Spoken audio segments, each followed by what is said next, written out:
This is not Morgan Freeman. This is not real. Nakapanood na ba kayo ng video o ad na ang boses ay mukhang mula sa kilalang personalidad o celebrity? Pero kapag sinuri nyo ng mabuti, ay pansin nyong parang may kakaiba sa boses nila. You're cooking, Leslie. Get out of my kitchen.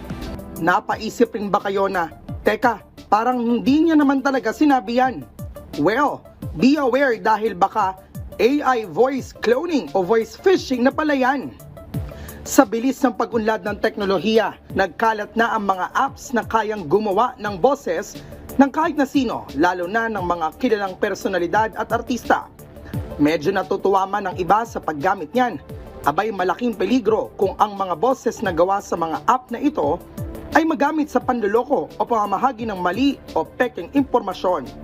Ano-ano nga kaya ang mga risk ng paggamit ng AI voice generator o cloning at paano natin malalaman kung legit ang isang video o audio at hindi ginamitan ng mga app na ito?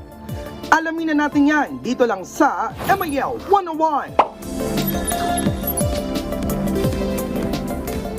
Mga ka-RSP, kaliwat kanan na ang gumagamit ng AI voice cloning apps. Ang ilan nga ay ginagamit pa ito para marinig ang boses ng paborito nilang artists habang nagko-cover ng kanta, panlapat sa kanilang product videos. O kundi naman, kaya ay para lamang mag-explore. Pero marami rin ang panganib na kalakip ng tila harmless app features na ito. Well, ano nga ba ang AI voice cloning? Ito ay teknolohiya na kayang kumopya o gumaya sa boses ng tao gamit ang artificial intelligence o AI. Maganda itong gamitin para sa customer service at iba pang bagay, pero delikado ito kapag ginamit sa maling paraan tulad ng panloloko o scam. Ano-ano ang mga posibleng maling paraan ng paggamit nito? Una, yung panloloko at scam. Ang mga gumagawa ng clone voices sa mga app ay pwedeng magpanggap bilang kamag-anak o opisyal para makakuha ng pera o personal na impormasyon sa ibang tao. Halimbawa na lamang, tatawagan ka kunwari ng kamag-anak mo at hihingi ng tulong. Pero peke pala at binibiktima ka na. Maari itong mailong tulad sa tinatawag natin na voice phishing. Pangalawa, pagkuha ng personal na impormasyon. Kagaya ng mga nabanggit natin kanina, maaring magamit ito para makakuha ng personal at sensitibong impormasyon at magamit laban sa mga negosyo o individual o kung hindi naman kaya ay makakuha ng pera sa mga financial accounts mo.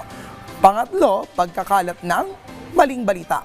Ang mga fake voices na clone mula sa mga artista o kilalang personalidad ay maaaring magamit sa pagpapakalat ng maling impormasyon o kaya ay propaganda. Kung minsan po, ginagamit ito para mag-endorse sa mga produktong hindi naman talaga ini-endorso ng artista o personalidad. Hindi natin masasabi kung walang mapapaniwala ang mga ito, pero kung meron man, posibleng hindi safe ang produkto para sa kanila.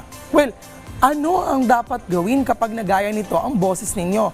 Una, mag-report agad. Kapag naging biktima ka ng AI voice cloning, agad itong i-report sa mga otoridad, gaya ng NBI o kaya naman ay Cybercrime Division. Balaan po ang mga kakilala, kaibigan at pamilya. Sabihin sa kanila na mag-ingat sa mga kahinahinalang tawag. Palakasin din ang privacy settings at mag-ingat sa mga pagsagot ng mga tawag, no? Siguraduhin ligtas ang inyong mga social media account para hindi madaling makuha ang iyong impormasyon at boses. Huwag rin basta-basta sasagot sa tawag, lalo na kapag hindi mo naman kilala ang number. Ang tanong, paano naman makaiwas na mabiktima ng mga ito? Kailangan po natin magdoble ingat. Huwag agad maniwala sa mga napapanood at napakikinggan online.